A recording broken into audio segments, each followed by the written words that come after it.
u ye Kolokani attaqué Kolokani ni Kati beba do ga sura chomina yano fana che mawakli jigin tuguni ngana u ye 49 soldats ni gouvernement ngo mercenaire do ni voir ko mercenaire te olu menela kabro olu menela queen bekera o de kofe attaque be ka multiplier malido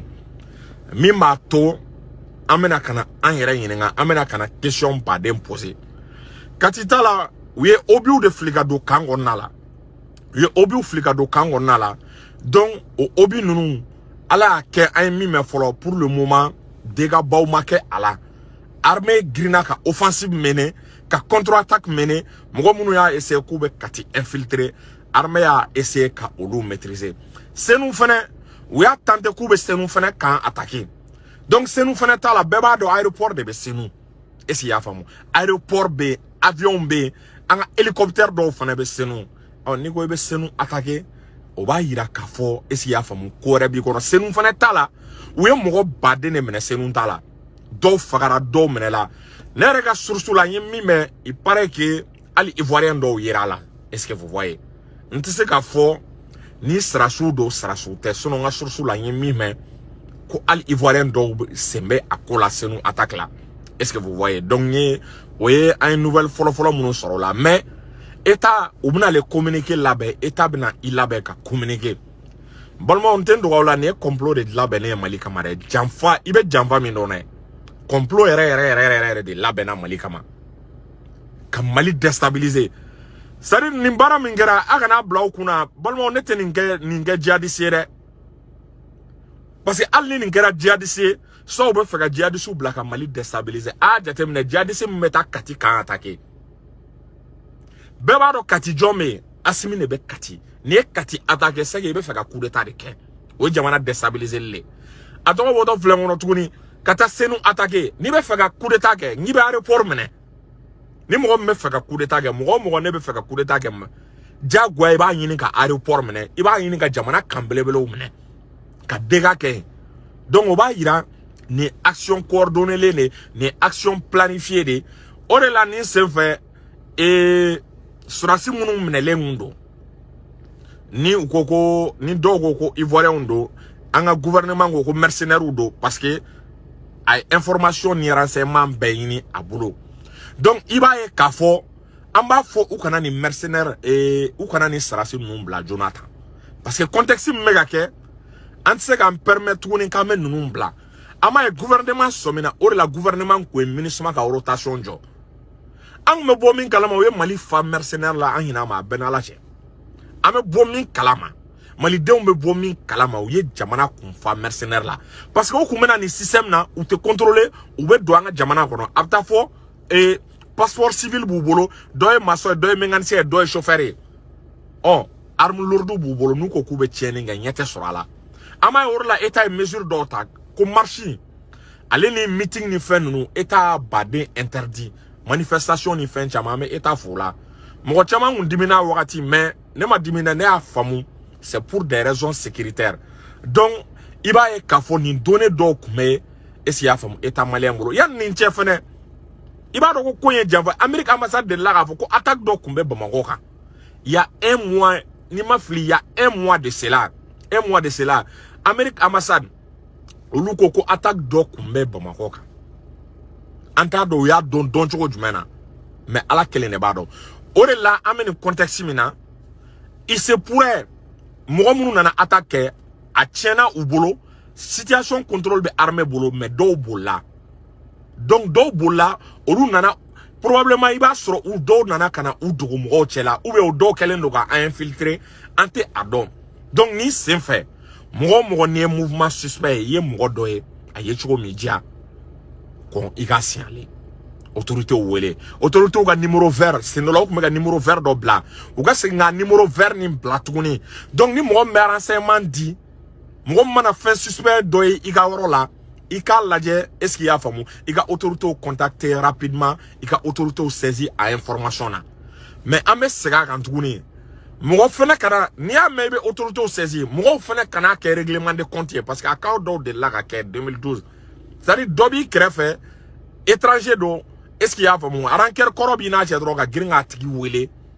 ka wele ka akofo ka soro yira ba do ate ko juguge donc maintenant soro aw dutele me ko karsa sigana mo étranger do durando anga autorité wele anga service compétent pour que ko se ka baraka ka fo alsa SE ou quoi do fara baraka amado be barala re mais ko do fara chesrika parce que ni Bamako eredi est-ce ni ma robe Bamako de donc ni Bamako eredi esi ya famu attaque flene ka ke Bamako de kati kan aleni senu donc yana nga information to soro angone mi me ko mo chama mlela donc nga information na kwali do bala serait de nationalité ivoirienne mais ma fongo sera sous donné ma fongo sera sous don enquête de claque segana est-ce qu'il y a famu ka olu to déterminer est-ce que vous voyez donc asiminga état d'urgence décrété ame wakati mnaka profiter mali fanga sera niveau do ma wallahi me kuma do foyer aga état d'urgence décrété na ma décrété situation contrôle beta gato mali tisega marani musala etuguni mali tisega marani démocratie ne asimingo kabe mali marani démocratie politicien m'a frimi aye wuchuni aye mali tisega marani démocratie etuguni ame contexte mina il faut une petite dose de dictature a jatemne o bega ni attaque complexe ou ke par exemple 49 militaires minu menela donc mega dimi ko non anganu bla do bega dimi anganta an dusu fe est-ce qu'il y a famu parce que France ka objectif est mouné ka guerre ke en Côte d'Ivoire tient donc ni guerre ke en Côte d'Ivoire tient imaginez terroristes bega attaquer Fambe ani jamana wara be kelela France bena don est-ce qu'il y a famu Côte d'Ivoire là otamena do Côte d'Ivoire là ka Mali attaquer ka Mali déstabiliser donc anyebe ou quoi plan ou quoi faire là donc politicien djugu munumbea ani politicien kolo munumbea o politicien me wuli voilà ama jenaye o be wuli ka jamana chauffer ka jamana kala ambulo constitution te réviser élection te keta amanto la tuguni iba ou be frappe worege même mi foyer d'ores et déjà la situation est sous contrôle Mali armée be ka patrouille ke Fambe avion ali peut-être na oklomada be hélicoptère mangame hélicoptère be ka Bamako bella munu avion be ka wuli aradaru be barala tchao be barala wa me kuma do foyer iba force de réaction rapide me Mali kambe konala donc a wakilatre ni attaque kera au minute kelen est-ce ya fam ka attaque répond ka attaque kumbe iba kalama ko dispositif be anga armée kona mena e ma or la attaque femme be ka diminte ka seka douana parce qu'il y a une force de réaction rapide au force attaque be kedron iba soro tchawbe ou sigile me marfa bu bolo ou tesnogo ou prele droga kodo e dro ou ka yeko ou ka yorobe ga attaque dro prele nga muguti wa uteke kadi nu yibo utije abe fortement une force de réaction rapide abe Mali kambela abe Mali secteur Mali niveau bela donc ayaw dakaw akilatke ça dit anga na paniquer quoi mo shi kana paniquer munu mala ko vous avez peur kana ni mala o mais aw yinga o Hugo Chavez ye coup d'état jolé échappé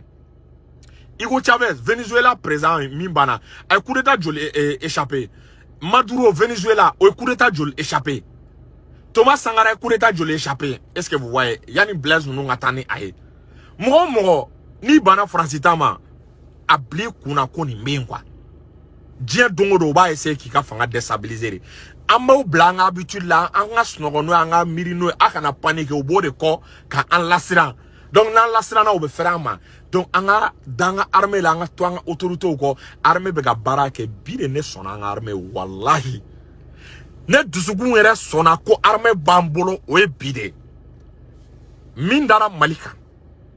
yeninda duguka anda fe dugu la sous région na billahi ou te voilà kan joli yoro woro yoro shegi ka be attaquer ka klaki ka capital parti do attaquer fanga ma bi armée ba nola armée ka be repousser mo nana ka klaka dimin dula ka minetaw mine sataw sara e tcha armée ba mbulu de orlante autorité de la transition antenne sara soro antenne nous sara soro fo ka dugolo melege oui avion munu blanga boloka tchambalma avion joda bene kulu kolokani avion yi kabako la ma munu nana attaquer avion ne tara kula ku bombarder ku bobarala donc avion nunu soroli e tare de donc ame doke anga migi nunu ku tele akana anga migi nunu ye ay migi munu commander rapidement olu migi nunu amago bula alsa doga faranga avion nombroka waka fanga armée anga avion be yoro al sa wa sécurité à renforcer parce que uma solution sur minade ou yanga panguru nunu donc wanga avion protéger davantage amado protéger les nourés mais al sa wa vigilance ou do fraka wa ku dija al sa davantage en nombre ka augmenter nte sanga akango il faut des bases russes au Mali risika basique à implanter Mali là ça dit nin ko fait Assimi nga premier ministre blanc akata Poutine voir est-ce que vous voyez mado Assimi yere ka déplacement me gela aka demander ou kana base rusika base ou sigi anga jamana la ou risika na i implanter anga jamana la donc accord de défense ka ga ken igonien Mali attaquer c'est comme y Russie de attaquer ou accord sugu nunu aka chala fa olu de be se ka ankisi sinon kele ma bane mais anga na sira donc yani élection tche ibina a essayer koube fanga saboter donc Assimi nga état d'urgence décrété a une yoro la ma aka ci Assimi ma état d'urgence a ko décrété à la constitution suspend parce qu'amena la constitution kurake constitution kura mogo munga ngo barake déjà olu mogo welela donc na ma olu mogo welela ka ban ku bla barala constitution koron mais Assimi bi kana teme décréta et la constitution koron et la constitution me anguna ega suspend na suspend na be fanga badi ema bara min kadi ega ke parce que ne constitution suspend il mogote droit badena ni be ko ke il mogote ka droit charia respecté à 100%. Est-ce que vous voyez parce que constitution suspend non ola ama la ka continuer ka progresser ni chantier. Est-ce que vous voyez parce que actuellement kobe kola ali pour que justice ka mo interpeller ni ningal ke constitution mimbe à l'état actuel abe mogo bali bara chamana abe justice yere bali bara chamana abe présent bali bara chamana abe fanga chaman diminuer bon andou me période d'exception là période ni coup d'état be die dongodo ou bien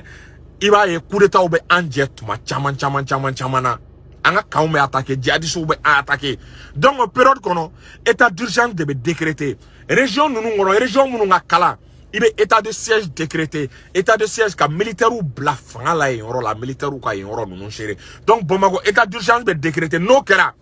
ni mgo yera mana kanfo la mgo mana ye mana kanfo la réseau kan armée te ka monter en puissance armée te ka barake esi ya famu armée la gauche o tigila mgo bebe mena ka datu dabe mena ya ndien wuliche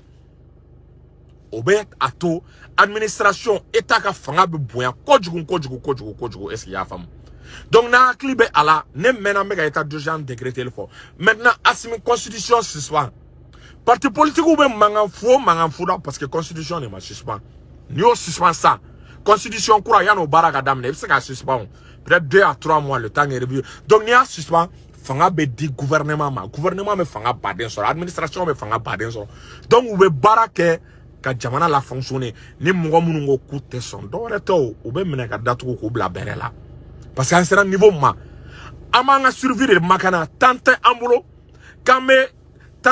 esi afamu kame démocratie bainge ou be droit de l'homme bain beki dasago fo parti politique shuni klemi ou dia ko ke mogo ka ta radio la ou be ka armée la gauche c'est il est temps ka ban Assimi prend tes responsabilités Chogal a quoi responsabilité ta Sadio Camara a quoi responsabilité ta nini continuera ta che dongo do amega coup d'état rata chama no gone andu me sangele ni ndobo yani élection chama sangele ni ndobo re ame sangele ani ndobo yani élection che donc anga la qu'on fasse extrêmement attention anga télé akani bara nunke est-ce que vous voyez amola parti politique do fene be wili non ko Chogal ga démissionner Chogal wati on a jamana ka kala amega attaquer fambe ou te boga communiquer ke ko premier ministre ka démissionner ate démissionner ça dit non aw yere ni ala che nunu tay faso koy pendant que jamana be nima karana premier ministre ko de be outala pendant que terroriste be ga attaquer kati kame ga attaquer senu kame ga attaquer aw ga faire droit premier ministre ka démissionner on amola nantara ka mom otigila mo kelon kame olu la me ka baraka no parti politique kelon aw ni ala chame kla ore la ni horo la ne ba fo Assimi sari aga ko betosh aga Chogal bla barala ni parti politique fe minke nous go ku na voir aga fo ku katebe premier ministre ka continuer na ga bara parti munu ma so tobima parti munu ma so kute de transition ga dafe abu écarter ka continuer akana kofle olare ayo clear ga continuer n'a ko k'a bɛ parti ninnu lamɛn i n'a fɔ an ye min kɛ loi électorale voteli la ka parti politique k'olu lamɛn k'an lasegin kɔ o de y'an lase nin ko caman ma est-ce que y'a faamu a tɛna ɲɛnabɔ dɛ parti fɛn fɛn banna a y'u bila kɛrɛfɛ an ka continuer est-ce que y'a faamu premier ministre gouvernement ka continuer n'a ka baara ye an kana an kɔsi mɔgɔ banna tubi ma an kana an kɔsi u la donc malidenw ni ne don a balimakɛ n'aw denkɛ Amara Sila an b'aw fo k'aw barikada assalamu alaikum